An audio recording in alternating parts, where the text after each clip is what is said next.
Good morning and welcome back to the channel. It's a lovely dreary day in the UK after so much sunshine. And luckily what we're talking about is going to be quite dreary as well. So that goes fit. Otherwise, as always, please like the video if you like what I'm talking about. Do subscribe to see more. And feel free to comment to boost the algorithm and get these videos out there. But otherwise, today we're going to be talking about a story that's actually a bit old. I've got no idea how I didn't see it. So I'm going to talk about it today. So apologies if you already know about this, but I don't understand how I didn't. So, more than 50,000 illegal migrants and foreign criminals go missing in Britain after absconding, Internal Home Office figures reveal. Now, this is a bit misleading because obviously I've read ahead. Madeleine McCann is missing. Now, when we say missing, no one has seen her for like 20 odd years, apart from maybe whoever took her or the worms in the ground, wherever she is. These people are not missing. These people are being seen on a daily basis. They're probably in shops and things, doing whatever, probably working.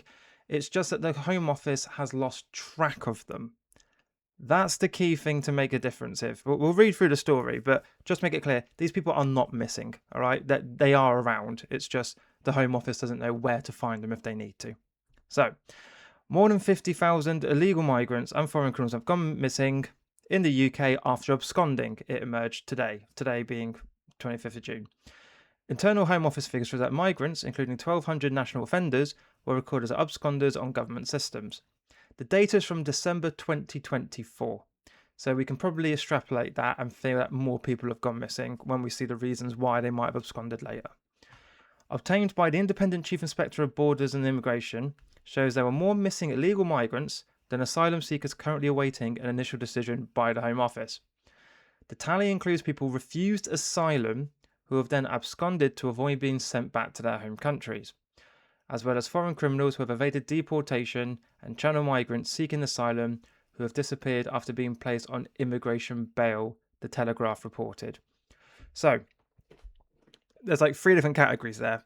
So, people that have been rejected. Now, when someone gets rejected, here's what you should do. Invite them into an interview and say, hi, we're going to do your decision today. Please come down and have a chat with us. Right. Get them in a room. Lock the door. Hello, Mr. Mohammed Abdul.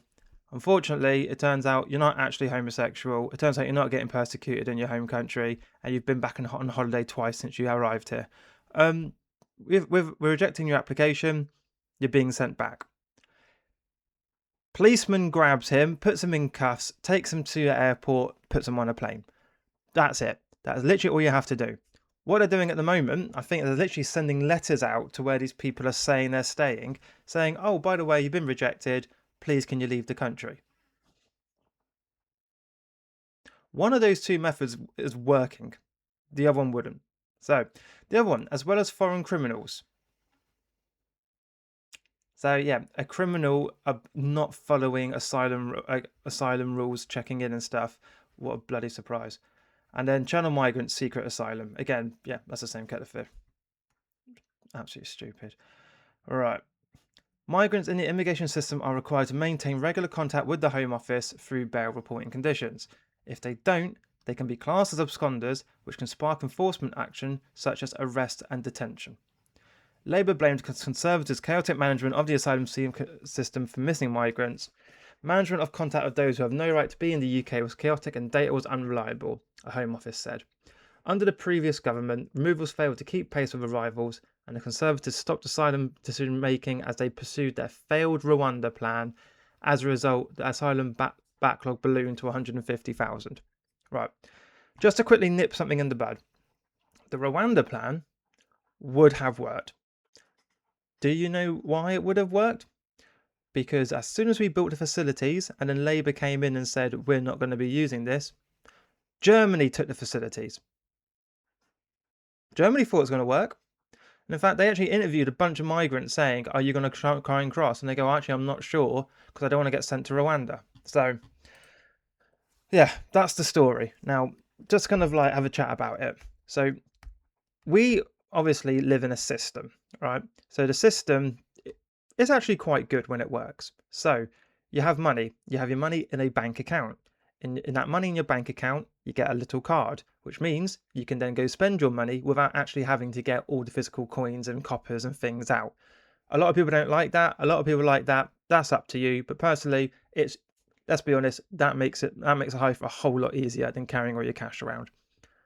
Until they bring in digital ID, then yes, I'm going to eat my words.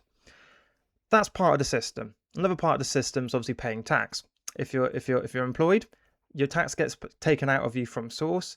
A lot of people don't like that, but let's be honest, that works really well because then you don't have to worry about a tax bill. And then most of the time, you're paying the correct amount of tax. So at the end of the year, you don't get an angry letter saying, "Hey, you owe us money," or "Oopsie, we owe you money." Most times, it works well, and that's it done. Yeah, I've paid my tax. I've actually not had to do anything really myself about it. That's the system working. When the system doesn't work is when people don't participate in it.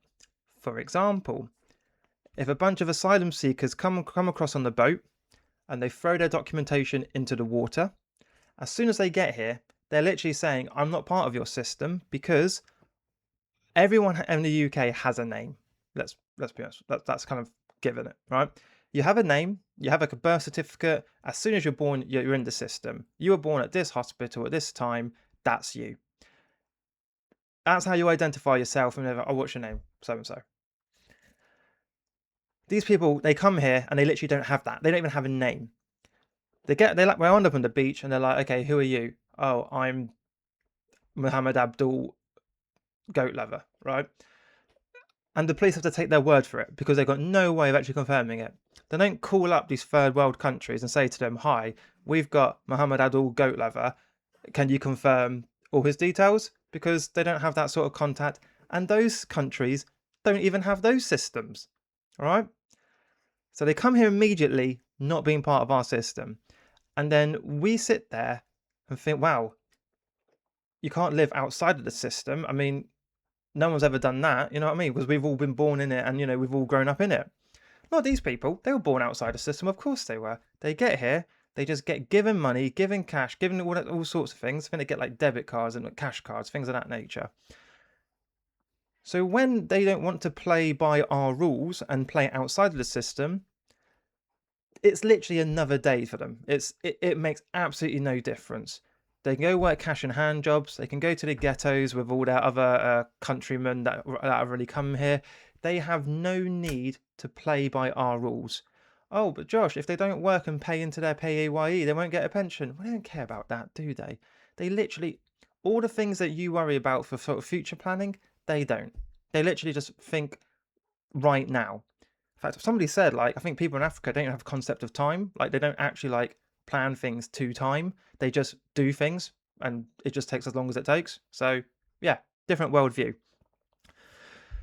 So now that we've established that our system doesn't work because they don't actually participate in it as soon as they get here, why are we so confused? And there's 50,000 missing of them. Well, of course, we don't even know if that's the right number. As I said, that was December 2024. It's been what? Well, just over a year and a half since that came out. We've had even more people come in. We've had the banana boat of 230 migrants come in. What makes you think that these people aren't absconding? They don't care. And of course, let's not forget, we don't know who these bloody people are. As I said in previous videos, we've let murderers in, we've let rapists in, we've let all sorts of people that shouldn't be here into this country. And now they're off the grid and they're literally just prowling our streets, doing whatever they want. And since they're not obviously part of the system, they don't play by our rules. If they're hungry, they'll go take food. If they want to, assault a woman, walking home, they're going to do it. Why? Because it literally means nothing to them being here. It just, yeah, that's it. So I don't believe that 50,000. I think that's a very conservative number these days. And this just kind of reinforces the point of the government doesn't know, their arse from their elbow. The police haven't got the resources to go track these people down. So what's left? Citizen defence. All right. I know people don't like hearing that, and it sounds really sort of like I'm trying to think the word of it. I don't know, loopy or something, to say that we've got to be looking after ourselves. But let's be perfectly blunt. There's so many bloody stories these days. It's getting exhausting. The police and the government are not here to look after us anymore. If you think they are, you're living in a world 50 years ago. Okay, as we saw with Henry Novak, you can get stabbed by a foreigner and they'll arrest you. Go figure. So, oh goodness, sorry, I get myself upset talking about this stuff. Right, I'm going to say this every video now because it's just getting so dark. Men, go work out, learn to defend yourselves, make every plan possible in your house to protect yourself. If you've got that window that doesn't shut properly, make sure you reinforce it. Make sure your doors are locked at night. And yeah, join local groups. The Patriot platform has really taken off. So if you want to join a local group, go search there. In Bournemouth, you've got Protect Our Postcode. You've got all sort of different Patriot groups around the country. We're now getting to the point that, I mean, there's 50,000. That's more than like a Roman legion, I imagine. Quite a few. So it's a big bloody number. Anyway, look after yourselves, guys, because as I said, no one else is looking after you. So you need to look after each other. And yeah, with that, have a great day. Bye-bye.